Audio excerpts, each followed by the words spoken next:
KD doesn't matter in Rainbow Six Siege. He proceeds to get a reply saying, sorry bro, but if it's below a 0.9, it matters. Then how am I better than you with a lower KD? Then the guy responds, you're not Lamau. You're a 0.4 diamond, stop the ego.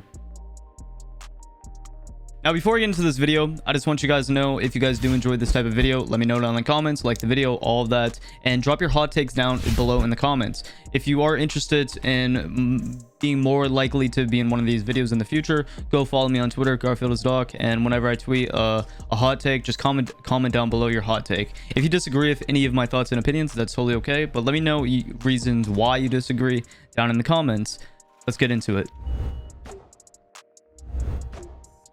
Now, in terms of KD, E2 Smooth is saying KD doesn't matter in Rainbow Six Siege. He's not right, but he's not wrong. From E2 Smooth's perspective, he's a diamond on console with a 0.4, 0.5 KD.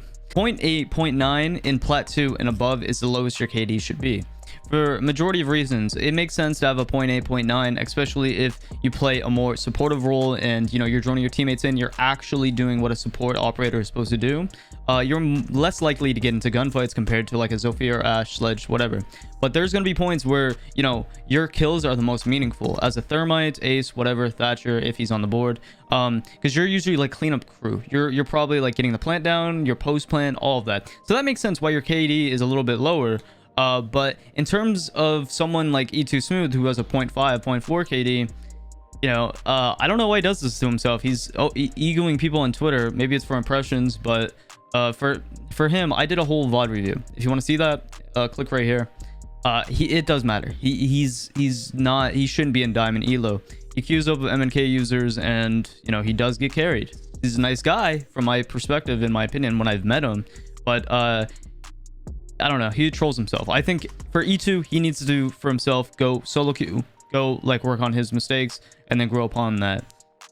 Besides that, you know, if you're in, you know, anything below plat with like a very low KD, you know, there's many glaring issues. Could be one, you're not winning gunfights, obviously. That comes down to just mechanics, gun skill, understanding of positioning, understanding map awareness, utility usage, you know, all of that. Could be many things. And like, this game is a learning type of thing, so over time you'll get better. So there's nothing to be like upset about having a low KD, because KD doesn't matter to an extent, but this game is a growing process. Realize that. For E2, he needs to stop trolling. Sim isn't that much of an advantage. I replied, Zim ? He said, yeah, my bad. And then Shock R6 responded, Zim isn't that much of an advantage, and then he did like a brain dead meme. If you generally think that Zim on console isn't an advantage, you're actually kind of brain dead, and I actually worry about you. I think that you should go seek a little bit of medical attention, because you either haven't touched grass in a minute, or you know, you actually have something wrong with you. All jokes aside though, Zim is an advantage. You know, I don't know if he's tweeting this for impressions to get a reaction or whatever, but if you generally think Zim is an advantage, here's why it's an advantage.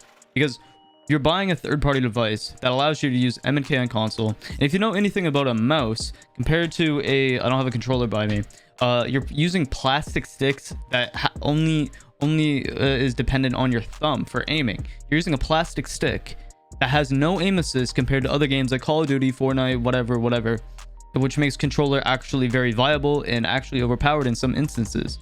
But in a game like Rainbow Six Siege, there's no aim assist, so it's all raw mechanics when it comes down to your thumbs. Comparing to, you're using a mouse and you have to use your entire arm, wrist to aim. It's more precise, it's more consistent. That's why it's more overpowered. Even if the Zim does have a delay and it is awful and you have to play on a high DPI, you're still using your arm, your hand, and your wrist to aim, comparing to thumbs. It's an advantage. You're an idiot if you use MNK on console, and it is cheating. Crouch spamming / crouching in a gunfight doesn't make you a good player. It's just a cheesy way to get kills, and it requires zero skill. Just another low skill mechanic to abuse, like jump shotting from COD. I actually disagree with the point that it's a cheesy way to get kills. It doesn't actually help you in any way. People on console just kind of built up that habit because of back in year 1 and year 2 and year 3. I would have actually agreed with that in year 1, 2, and 3. Because what happened when you crouched and lean spammed and all that is it actually screws up with the player's hitbox. So when you're like crouching and whatever, the bullets aren't registering. That was back then, but they actually patched that out like years ago. So now when you crouch spam and lean spam, you just look like a jackass. You actually hinder your own aim, and it actually loses you more gunfights. So especially on console, which is way more common. I'd never seen this on PC since I switched over like a year and a half ago. Like, it doesn't do anything for you, man. If you still are crouch spamming and lean spamming, stop that, especially if you're on Xbox or PlayStation, because you're actually hindering your aim. You're not helping yourself in any way.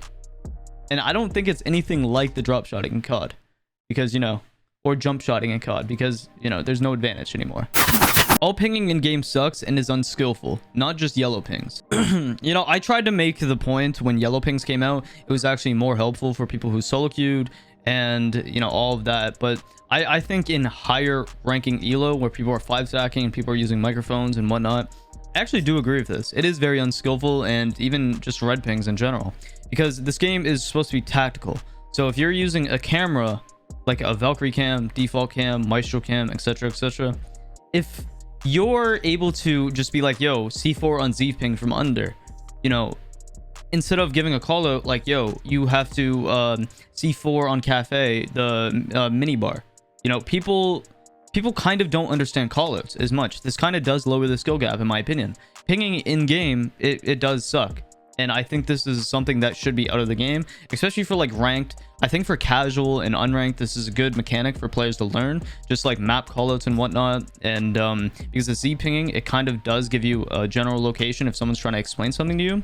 But I think in ranked and just in competitive play, it doesn't make sense, because it is kind of unskillful. So I do actually agree with this. But for console players, that is the only thing that I do disagree on, because a lot of console players, if they solo queue, they don't get teammates that call out, and Z ping and red ping is the only way they can actually explain something to them.